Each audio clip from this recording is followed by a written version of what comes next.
Now it is time for the last word with Lawrence O'Donnell. Good evening, Lawrence. Good evening, Alex. Ta-Nehisi Coates is going to join us tonight. And as you know, that all-important Senate campaign in Arizona could be what decides control of the Senate. Ruben Gallego, Democratic candidate for Senate in Arizona, is also going to join us tonight. Eager to hear that one. Have a great show, Lawrence. Thanks, Alex. Thank you. Well, with just 19 days until Election Day, the stock market closed today at another record all-time high. And the cover of The Economist now describes the American economy as the, quote, envy of the world. To put that in political terms, The Economist is saying that the Biden economy is the envy of the world. Vice President Harris interrupted her campaign schedule today in Wisconsin to address the breaking news that the leader of Hamas had been killed by Israeli forces, saying that it was an opportunity to finally end the war in Gaza. Today, Israel confirmed that Yahya Sinwar, the leader of Hamas, is dead, and justice has been served. And the United States, Israel, and the entire world are better off as a result. Sinwar was responsible for the killing of thousands of innocent people, including the victims of October 7 and hostages killed in Gaza. He had American blood on his hands. Today, I can only hope that the families of the victims of Hamas feel a sense and measure of relief. Sinwar was the mastermind of October 7, the deadliest day for the Jewish people since the Holocaust, a terrorist attack that killed 1,200 innocent people and included horrific sexual violence and more than 250 hostages taken into Gaza, including 7 Americans, living and deceased, who remain in captivity. A terrorist attack that triggered a devastating war in Gaza, a war that has led to unconscionable suffering of many innocent Palestinians and greater instability throughout the Middle East. In the past year, American special operations and intelligence personnel have worked closely with their Israeli counterparts to locate and track Sinwar and other Hamas leaders. And I commend their work. And I will say, to any terrorist who kills Americans, threatens the American people, or threatens our troops or our interests, know this: we will always bring you to justice. Israel has a right to defend itself, and the threat Hamas poses to Israel must be eliminated. Today, there is clear progress toward that goal. Hamas is decimated, and its leadership is eliminated. This moment gives us an opportunity to finally end the war in Gaza. And it must end such that Israel is secure, the hostages are released, the suffering in Gaza ends, and the Palestinian people can realize their right to dignity, security, freedom, and self-determination. And it is time for the day after to begin, without Hamas in power. We will not give up on these goals, and I will always work to create a future of peace, dignity, and security for all. I thank you all. Donald Trump did not stop what he was doing today, which, as far as we know, was nothing, to comment on the breaking news about Hamas today. Mark Cuban, who is far richer and more successful at business than Donald Trump ever has been, is now campaigning for Kamala Harris and attacking Donald Trump's dangerous and inflationary tariff ideas. Now, he has this crazy notion that putting a tariff of 60% on every single product imported from China is a good idea. Let me just tell you, this man has so little understanding of tariffs, he thinks that China pays for them. This is the same guy who also thought that Mexico would pay for the wall, so there's no surprise.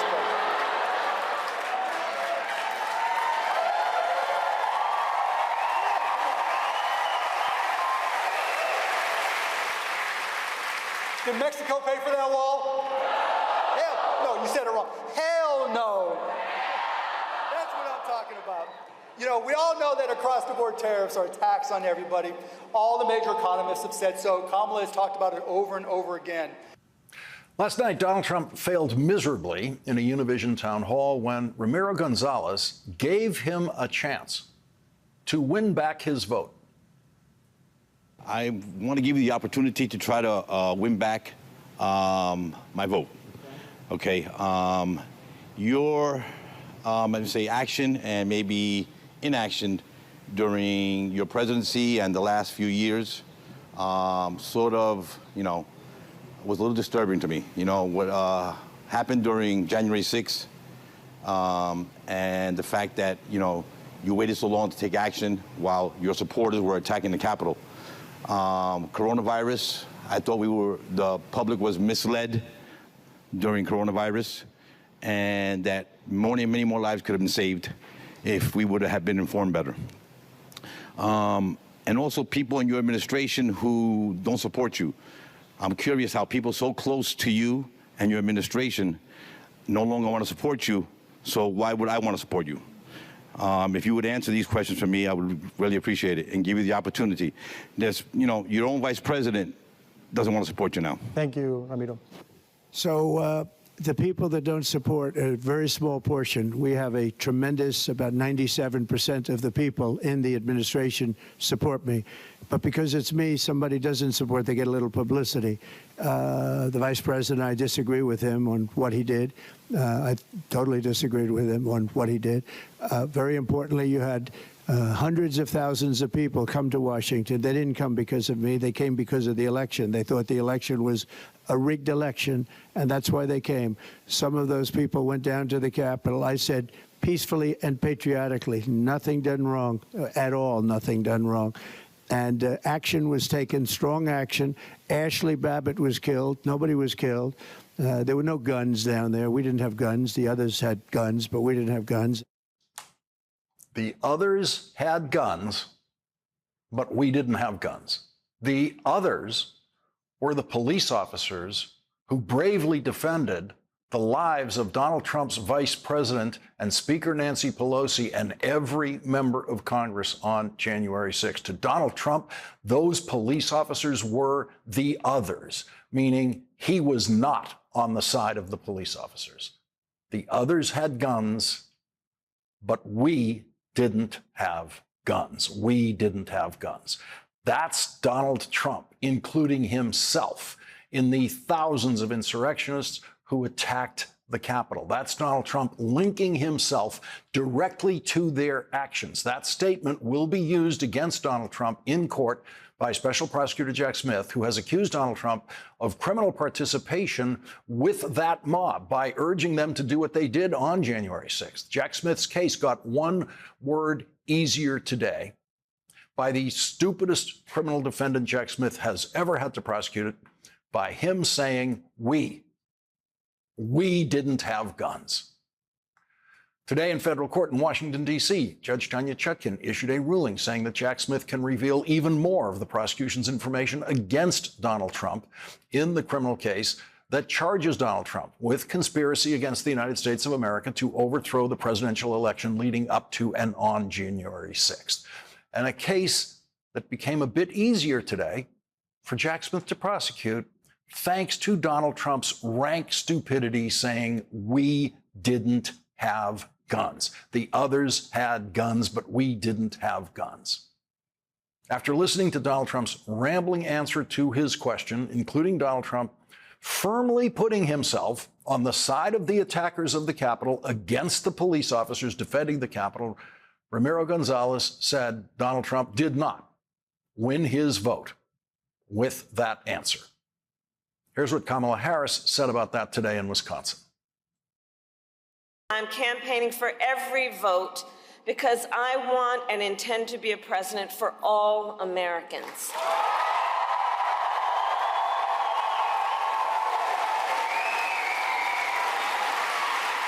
And no matter their political party, where they live, or where they get their news, okay?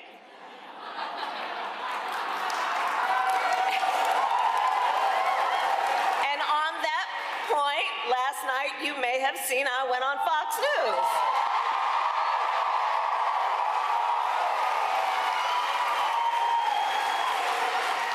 And while I was doing that, Donald Trump was at a Univision town hall where a voter asked him about January 6th. Okay, so now we here know January 6th was a tragic day. It was a day of terrible violence. There were attacks on law enforcement. 140 law enforcement officers were injured. Some were killed. And what did Donald Trump say last night about January 6th? He called it a, quote, a day of love.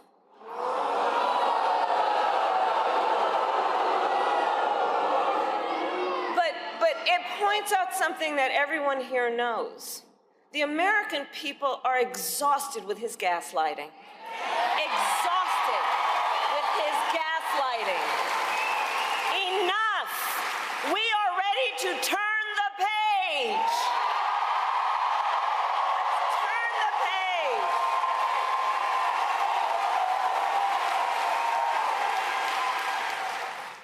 At the Univision Town Hall last night, with many immigrants in the studio and many more watching at home, Donald Trump was asked if immigrants, like the people watching Univision, are really eating cats and dogs that they are stealing from people's homes.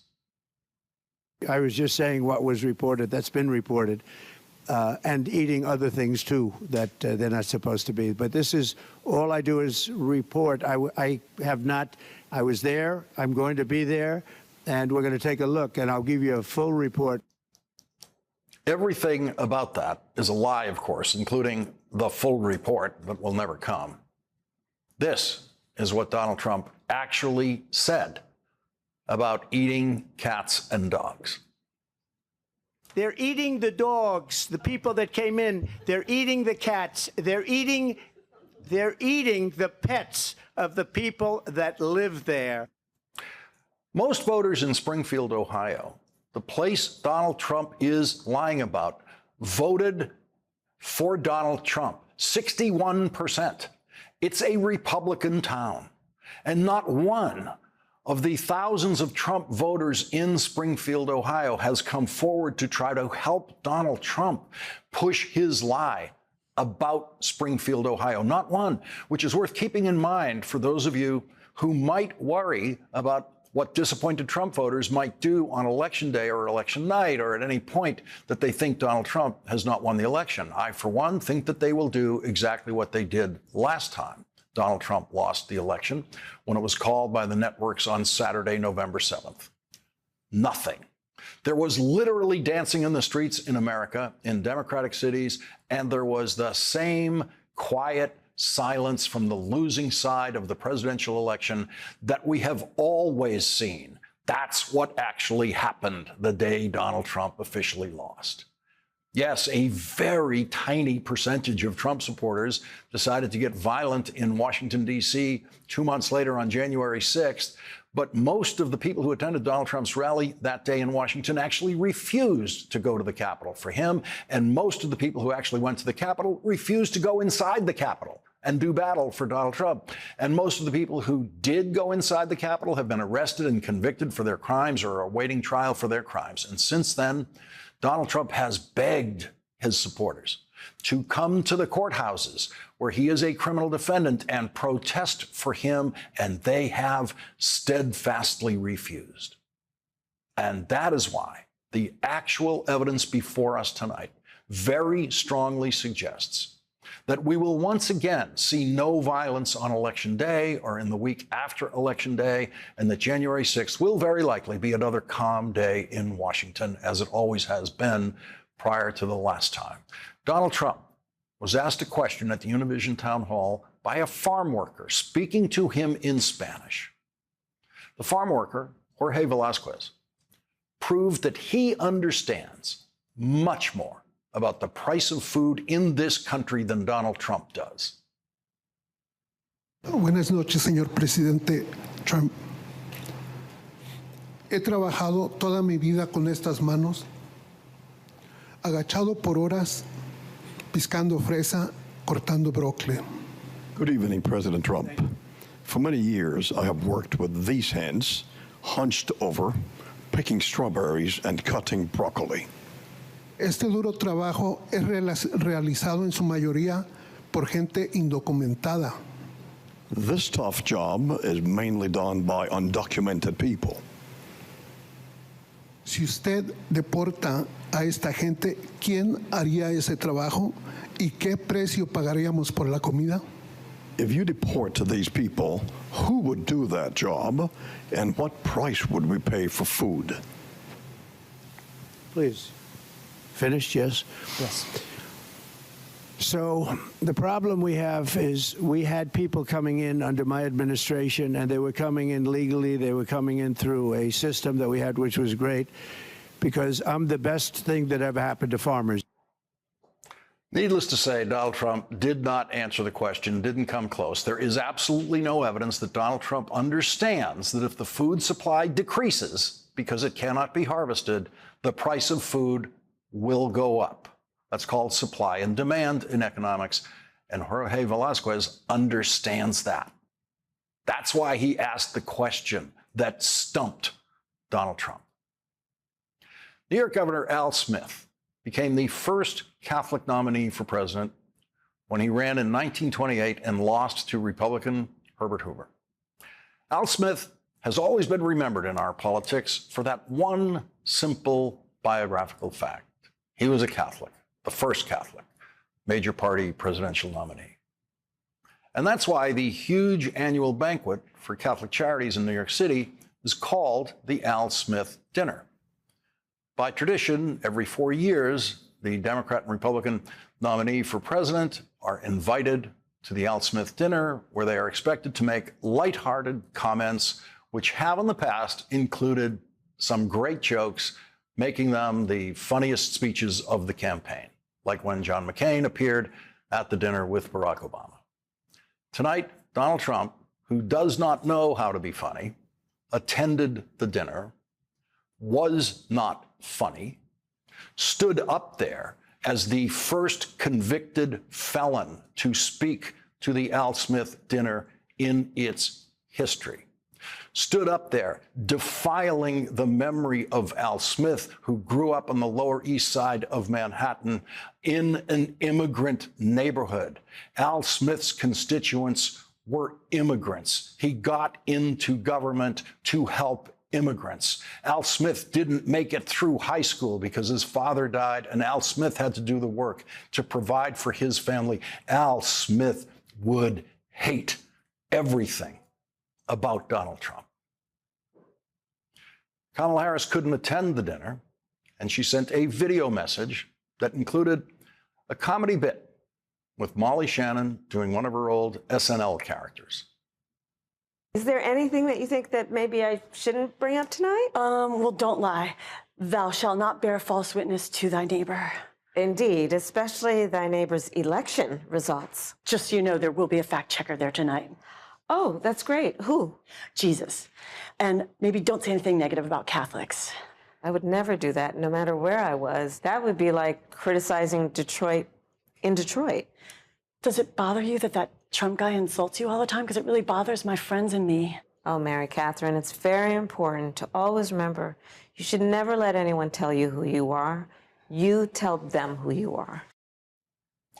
The National Catholic Reporter published an editorial objecting to Donald Trump being invited to the Al Smith Dinner. The editorial says, yes, the Al Smith Dinner was once a place where even amid the sharp elbow politics of a presidential campaign, normal humans could sit with each other, share a meal and some levity, and walk away with dignity and reputation intact. Trump changed all that, and it is absurd at this point to act otherwise.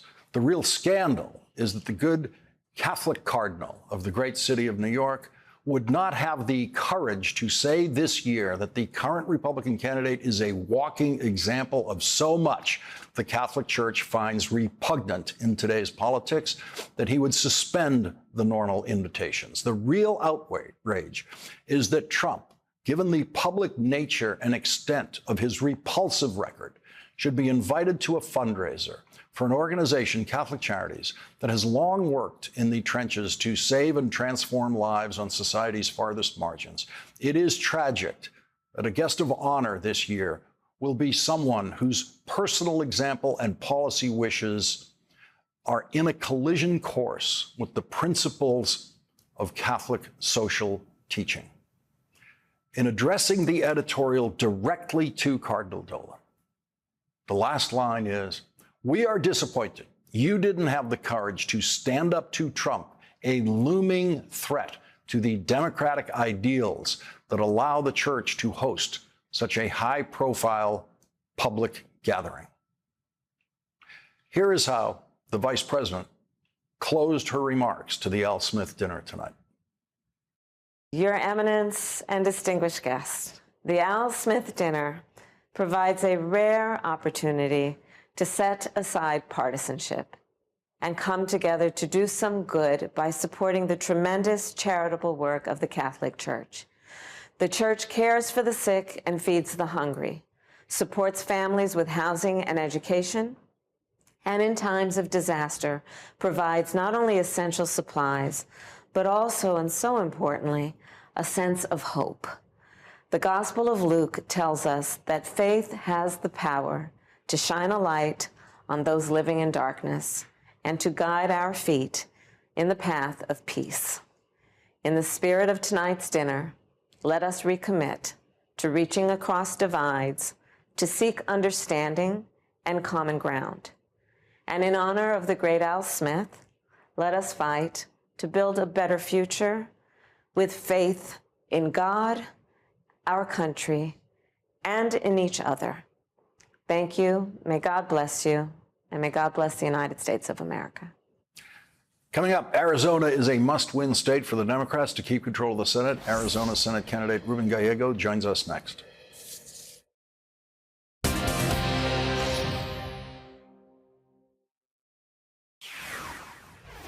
Arizona's Senate race is must-win for Democrats to keep control of the United States Senate. Hey, Arizona. This is Barack Obama. As Commander-in-Chief, I had the honor of working with so many dedicated Marines, soldiers, public servants, and veterans. And this fall, you can choose one of the best to represent you in the Senate, Ruben Gallego. Ruben is the son of an immigrant single mom. He and his 3 sisters didn't have much. He worked in construction, at a pizza shop, as a meat packer, anything to help his family. Then he went to Harvard and served in the Marines, in a battalion that suffered terrible casualties in Iraq. And in Congress, Ruben has proven that he'll stand up to corporate price gouging and work to lower costs for families. The guy is tough and a proven fighter. Now we have to fight for him. So make your plan to vote early, by mail, or on November 5th for Ruben Gallego. Like Kamala Harris, Democratic Senate candidate Ruben Gallego is also being endorsed by conservative Republicans. I grew up as conservative as it gets. Lifelong Republican, still am, but I cannot vote for Kari Lake. She doesn't want to solve problems. She wants power. I'm supporting Ruben Gallego. We might not agree on everything all of the time. We should look for candidates who demonstrate integrity, compassion, and service to others, regardless of party affiliation. I don't need to be a Democrat to know that he has the character to lead Arizona forward. I'm Ruben Gallego, and I approve this message. Joining us now is Congressman Ruben Gallego of Arizona. He is the Democratic nominee for Arizona's open U.S. Senate seat. Congressman Gallego, thank you very much for joining us tonight. Thank you, gracias. You got an awful lot of pressure on you. It's not just win your seat. It's save the Senate for the Democrats. Well, I'm used to pressure. Never really had much handed to me in life, whether it was fighting my way through war, getting myself into college, whatever it is, I'll do it. And look, I do it for the people like Julie Spilsbury, who's a great, great person. And I'm honored to have support. She is actually a great, great soul and a great Arizonan, as well as many other people that just want to bring the rhetoric down and want to see people, work across the aisle for the good of this country. What do you see as the stakes in this Senate election for the voters of Arizona? Well, for the voters of Arizona, it's whether or not you're going to have someone who's actually going to fight for you or divide you and other Arizonans in order to get power, because that's what Kari Lake will do. She will do anything, she'll say anything just to get power. And then, of course, we all lose as a state. It's also, if you're a woman, are you going to have safe access to abortion? You know, I'm running against somebody who said that an 1864 abortion ban, which had no exceptions for rape or incest, was a great law, and then was sad when she found out the Attorney General was not going to enforce that law and was asking for sheriffs to actually enforce that abortion ban. This is someone who's extremely dangerous and cannot be trusted with a vote in the Senate. So having me there is another safety net, essentially, to make sure that women have a right to abortion. Your opponent, Kari Lake, Donald Trump's endorsed candidate, says, I don't believe in abortion. Abortion is the ultimate sin. So that couldn't be clearer for Arizona voters about the difference between you on that issue.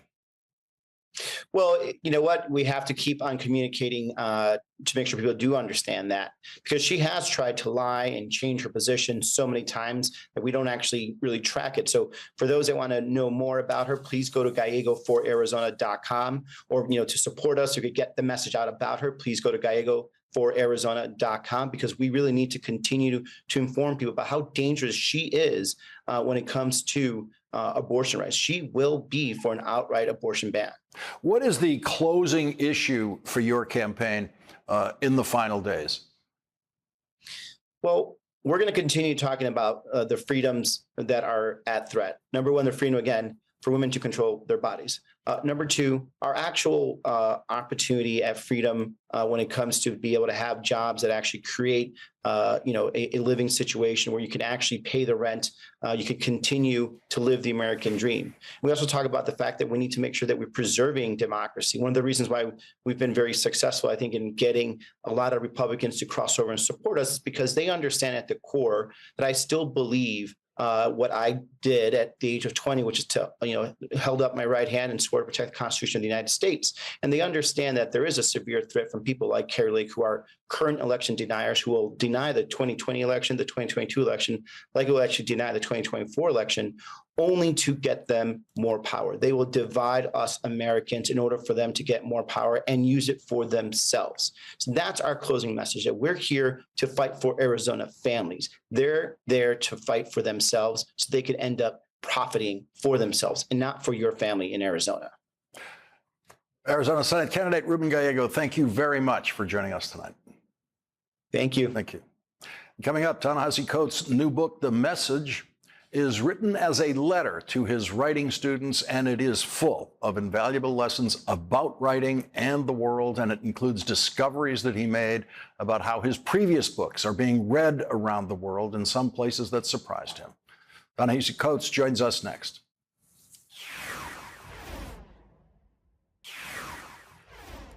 You've done the most important thing, which is try to advance and delve into an understanding of a complexity that we haven't figured out in 10,000 years. And so I applaud that. And your writing, as always, is so beautiful and moving. So thank you so much for being here. The Message, Ta-Nehisi Coates. And that takes care of the quickest and most articulate way to deal with my review of our next guest's new book, because I agree with Jon Stewart word for word. With all the attention the book has received, you might not know that Ta-Nehisi Coates' book, The Message, tells 3 stories, and only one of them is about Israel. We will try in our limited time tonight to discuss each of these stories, which takes us from Africa to South Carolina to Israel. Each of these stories is worth a minimum of an hour of TV discussion itself. And please take this discussion as an invitation to actually read the book in full if there's anything you hear now that interests you, because a book can never be judged by reviews. It can never be judged by discussions about the book or discussions by or about the author. I saw some criticisms of the book that I thought might be valid until I read the book. You might have valid criticisms after reading the book, but please don't get tricked into the anti-intellectualism of finding fault with a book that you have not read.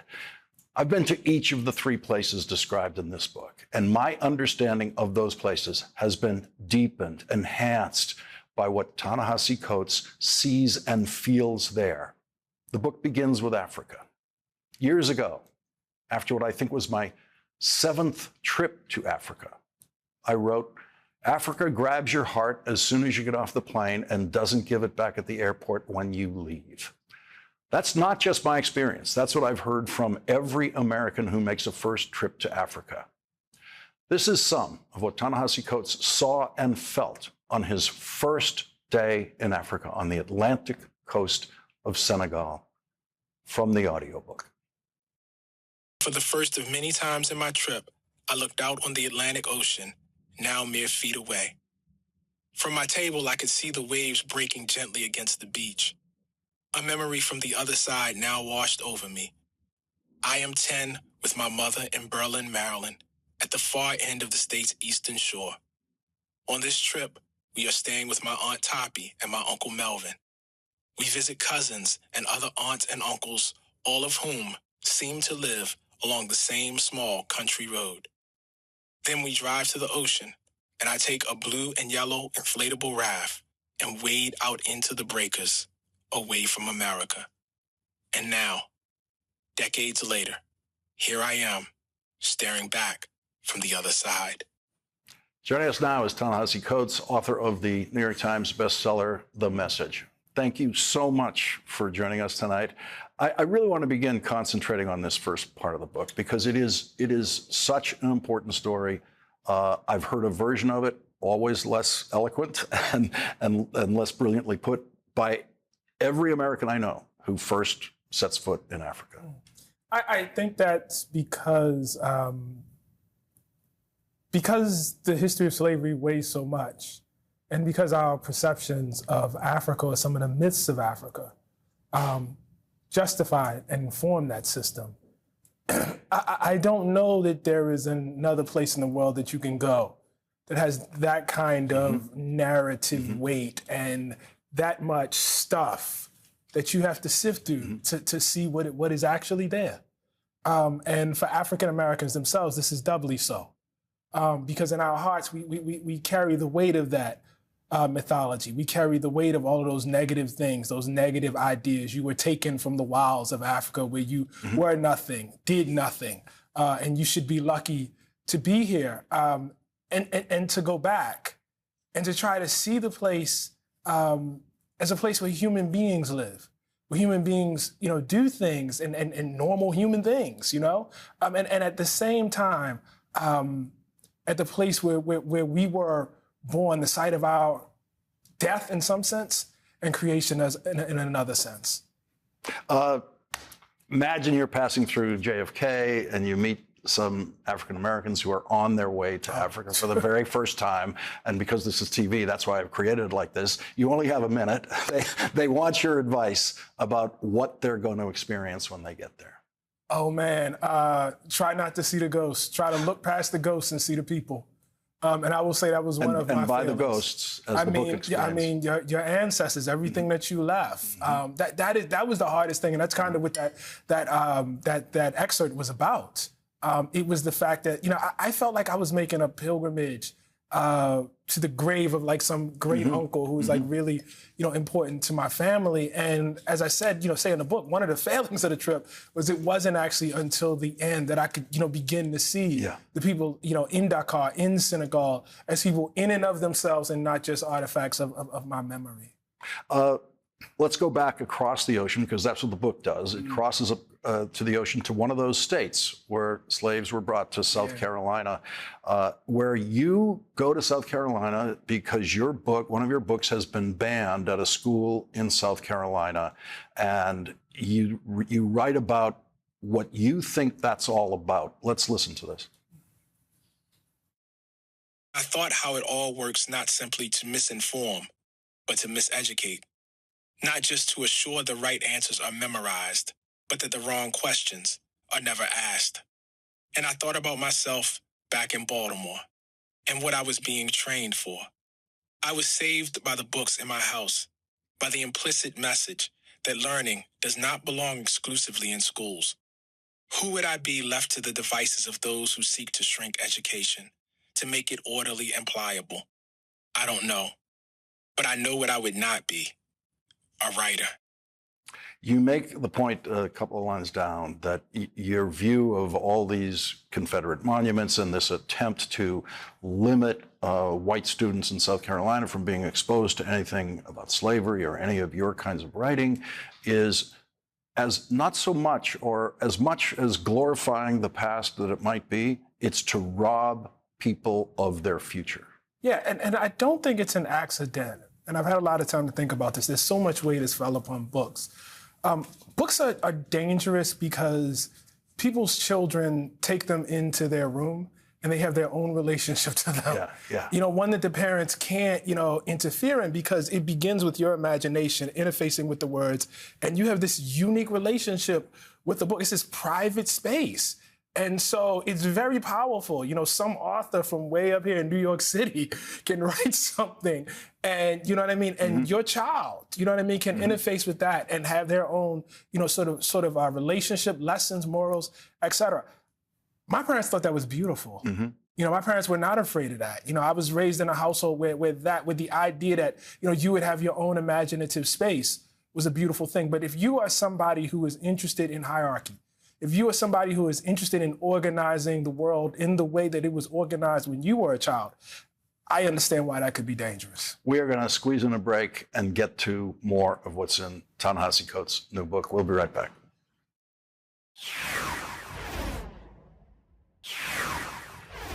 We're back with Ta-Nehisi Coates.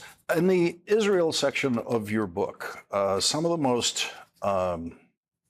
the harshest things said about what the Israeli government is doing in Israel are said by Israelis, which is my own experience in traveling to Israel. That's exactly what I've experienced there. This is a former Israeli soldier who told you this story. I was a sergeant, so one of my soldiers sort of calls up and says, hey, come quickly, I need your help. And I got there, and the situation was a father standing with his daughter in his own home trying to take her to the bathroom. And my soldier was standing there with his gun cocked in the face of the father, and his daughter is standing there between his legs, petrified. When I got there, she had already peed her pants. That was sort of one of those moments where I was like, what the F are we doing? Who is this for? Yeah. It was, as people who may have heard some of the criticism now know, I spent 10 days there. 5 days was led by a group of Palestinians, most part from my guides, and the next 5 days was Israelis, and a lot of them former IDF veterans who were taking me to places where they actually had been on patrol, for instance, during the second Intifada. And it was very, very educational because for whatever reason of geopolitics or whatever, the perspective I have been most, and I think most of us are most exposed to, is the perspective of, I guess, Israeli nobility. Problems are waved away with complication, but not the kind of complication that can be comprehended. And so for me to see how stark the moral challenges were over there, not that they're easy to solve, but the clarity of the morality was surprising to me and quite shocking. The answer that you would get certainly from Israeli government officials and from many Israeli citizens, the answer to that, what are we doing here, is this is what we have to do for our security. This is what we have to do to prevent them from coming through our door. Yeah, see, I mean, the problem with that is, as a child of Jim Crow and a child of enslavement, I've heard that before. People really should read the reasons people used to justify slavery and to justify Jim Crow. It was not, we are evil. It was safety. It was almost always safety. Thomas Jefferson says, we have the wolf by the ear. He's describing this like, I'm the wolf. The enslaved person is the wolf. That's the dangerous thing. When people made appeals for why Jim Crow and segregation had to remain, they pointed to crime rates. It was the idea, if we take this down, we will not be safe. And I am pretty sure that if you went and researched the reasons for apartheid in South Africa, it's the same thing. Doing the right thing is sometimes not safe. That is not, to disregard Israeli life. That's not to disregard Palestinian life. But we are all called not just to think about our physical safety, but the safety of our souls, too. And what I saw over there offended that. That word you just used, apartheid in South Africa, The first time I heard the term apartheid applied to Israel was from Israelis and Israeli politicians.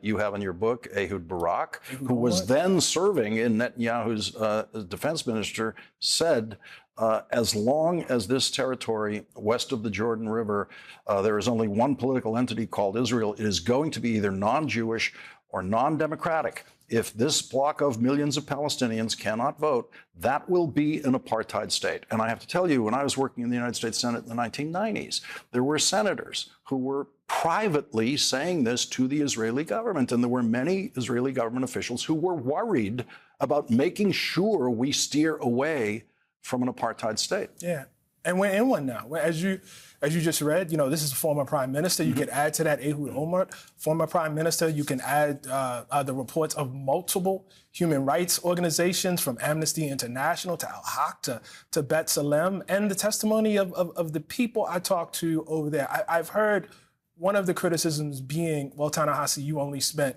10 days over there. But I talked to people who have lived there for generations.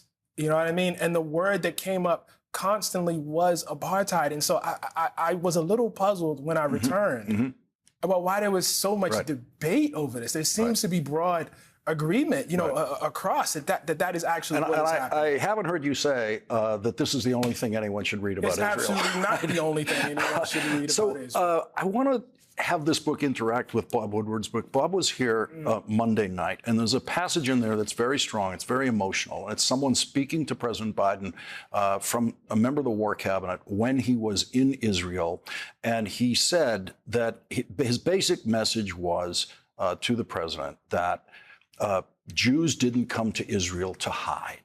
That was his statement. And he was talking about his own daughter, Golda, who has a hiding place at home in case the worst happens. And that after October 7th, the fear is all over the country that could happen anywhere. And it seemed to me it captured the intensity of the emotion that Israelis are living with now. And I understand that. And that's a very, very real thing. My politics are humanist politics.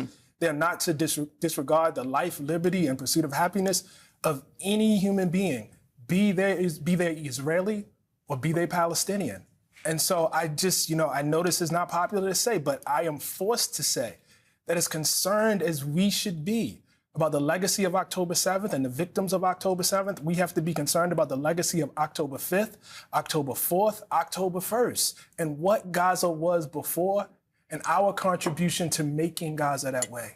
Ta-Nehisi Coates, the new book is called The Message. It is already a bestseller. I can't thank you enough for joining us tonight. Thank you for talking about the whole book, Lawrence. Someone had to do it. Thank you.